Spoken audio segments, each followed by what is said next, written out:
Welcome to SwitchCorner, my name is Alex. Today we're going to be taking a look at Nickelodeon Kart Racers 3 on the Nintendo Switch. Now this, it is not a review, in fact, Game Mill, they were kind enough to sponsor today's video.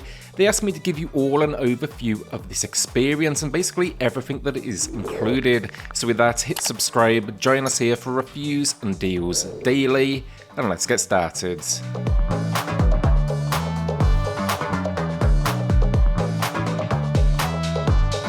If you are grabbing Nickelodeon Kart Racers 3 or anything else from the eShop, then consider using cornershop.gg for your eShop credit. You'll be getting 10% off at checkout using code CORNER, and these eShop codes, they do come via email with instant delivery. If you are interested then in checking out Nickelodeon Kart Racers 3 on the Nintendo Switch or any other platform in that matter, check out my link in the pinned comment down below. That supports both the channel and Game Mill directly. Gameplay then, and if it wasn't obvious from the name, we have a kart racer that's packing a huge cast of characters from the world of Nickelodeon, the third entry in the series and by far the largest cast so far. You will find everyone from Rugrats to SpongeBob to Turtles, and no matter your generation, you should find something here from your time. Me personally, I'm always going to be leaning into Turtles or Ren and Stimpy. 40 characters in all, though, make up the core playable racer count, but alongside that then, you'll have a number of characters that act in, let's say, a support function. These are known as crew members. I would look at these as passive and active support for you on the track, and there's some 90 characters packed in here, and they can do everything from provide extra power-ups on track to giving you a speed boost. That's actually my favourite one. It's thanks to basically a massive hockey stick that appears on screen and slaps you on the backside. The cast, whether that's playable racers or support, you'll be starting with a few unlocked, but competing within the game, that will unlock further, alongside what is a slew of other options for your kart as well. All in though, you're going to be competing across some 36 tracks. Some of these they do roll over from prior entries, others they are new, and each they are going to be themed around a famous character or location. Across the tracks as well, expect everything from not only think boost pads, which is pretty standard for the genre, but also slime being sprayed onto the track, slime coins to collect, weapons and defensive pickups that come in the famous Nick logo. These weapons easily accessible with a tap of the B button, and I've had everything here from super speed to homing footballs to a particularly annoying gnome that actually gets dropped in the track ahead of you. The slime I mentioned though and the kinds as well are particularly important because you'll actually be building a meter in the upper right of the screen, and this is what you need to fill to power up your crew members and then gain access to their perks. These were often for me the difference between that first, second or third place. Design wise for the tracks then definitely dials up the difficulty with progression, but do look out for a whole lot of secret paths and slime slides to uncover. The latter, they are super speed and they basically pack some obstacles, but they can give you an advantage in race because they cut out a huge amount of the ground you'll need to cover. Controls then are simple in race. We steer, of course, we can jump, which if timed right actually provides a speed boost. We can drift on turns, and then the kart, it will actually transform at many points through a race from land-based to water-based. You can also then jump into the options and find two control opportunities. That's going to be auto acceleration and then the option to turn on motion controls should you prefer that setup. What actually kind of surprised me as well was the customization when you're loading into the race for the karts, or the bikes in fact. It actually plays an impact on your ability as well. Each character you see comes with, let's call it, a rank across 5 areas. That's weight, speed, acceleration, handling and turbo. Then though, choosing the different features that will further impact these stats in both a positive and a negative way. This will be choosing the kart or bike, the wheels, the exhaust, the paint job, and then of course you move onto your crew. You'll have a pretty limited selection of options here again initially, but do expect a huge amount of unlocks along the way, and they definitely have some fun with the visual design. If all of this then sounds maybe too easy or too hard, I do know the game comes with multiple difficulty options. It's going to be based around speed, that is slow, medium, fast, and then there's also an insane option that needs to be unlocked. I personally played on medium, but it should have something for every skill level. Modes wise then, we do have cups which present, I guess, the core content, alongside free races, time trials, challenges and arenas.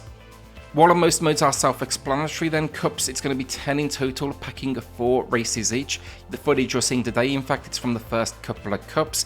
You're essentially, though, out to get a podium finish. That's represented by a star rating on the main menu. And then arena mode, that is a collection of event types, think a demolition mode. There's essentially a capture the flag mode, another where you must cover items in slime, and the final mode, that is capturing jellyfish. Simple but unique spins on the formula. Alongside this then, we do also get multiplayer options. It's going to be both local and online. I think everything here from finding rooms to setting up your own race type, and it's going to support 4 players locally or 12 players online. On the main menu then as well, really kind of wrapping up the package here, but we do get, as I said, a ton of unlocks.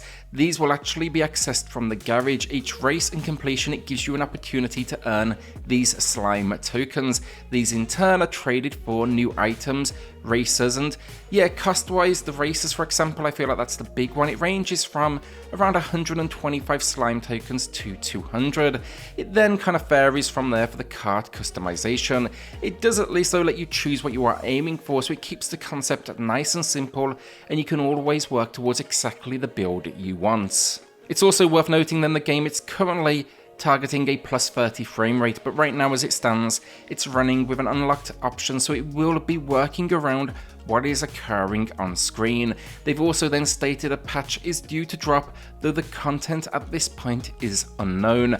I'll be adding all of the details to the pinned comment once I receive the update.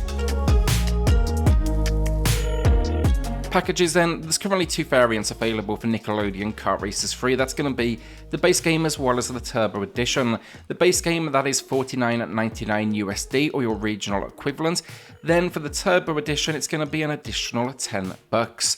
The Turbo Edition, it's packing in a couple of additional playable racers. That's Zuko from Avatar, as well as Eastman and an alternate spin on Raphael from Turtles. And then alongside that as well, expect Sai from Avatar and Shredder from Turtles as crew members. This bonus edition then, it's also wrapped up with a fair few cosmetic packs as well. Honestly, at this point I do want to say as well, I have no idea if I'm pronouncing the names of the Avatar characters right, but I definitely like the designs. Visuals and audio then, I just wanted to touch on this area quickly today, but I think it's always important with a licensed game. Now the content here, it's doing a good job of bringing us a variety of characters and locations that should be instantly recognizable. For me, honestly, couldn't name half of them, but that's mainly down to the fact I just haven't spent time with some of these characters in a few years now. You give me Turtles though, or Ren and Stimpy, and it's going to be instant nostalgia, and I think for many that's going to be that same case. The character models though I really like, and I do enjoy the nods to the locations. They all feature a variety of obstacles. There's different kind of environments to explore, and rarely do we find something that's too repetitive. There's clear effort basically, and that's especially true of our racer animations. They each move as you would expect with their own unique flair. The big win for many though here, it's been long requested for the series, that is voice acting for each and every character. It adds a huge amount of personality to these characters as they talk in the menus and even kind of banter on the track. It helps reinforce the legitimacy of the use of the license, and I know for many now this is going to be one of the biggest adds they could have made with the series. If you are grabbing Nickelodeon Kart Racers 3 or anything else from the eShop, then consider using cornershop.gg for your eShop credits. You'll be getting 10% off at checkout using code CORNER, and these eShop codes, they do come via email with instant delivery. If you are interested again though, look in checking out Nickelodeon Kart Racers 3, head to my link in the pinned comment down below. It not only supports the channel, but it will break down all of the different event types, all the characters you meet, and everything else contained in each of the different packages. Will you be picking up Nickelodeon Kart Racers 3 then on the Nintendo Switch? Let me know in the comments down below. Also, if you do have any questions, please throw them below. I'll make sure to get to them as soon as possible. With 40 plus characters though and multiple themed tracks, is there anything more you would like to see from the series now, or are they delivering the experience here you've always wanted? What do you think about the cast as well? Anyone missing that we need to see in future installments? I feel like they've got most of my favourites covered, but I'd love to hear from you, so do let me know that as well. Without any luck, hit subscribe, join me here for reviews and deals daily, and I'll see you all on the next video. Thanks everyone.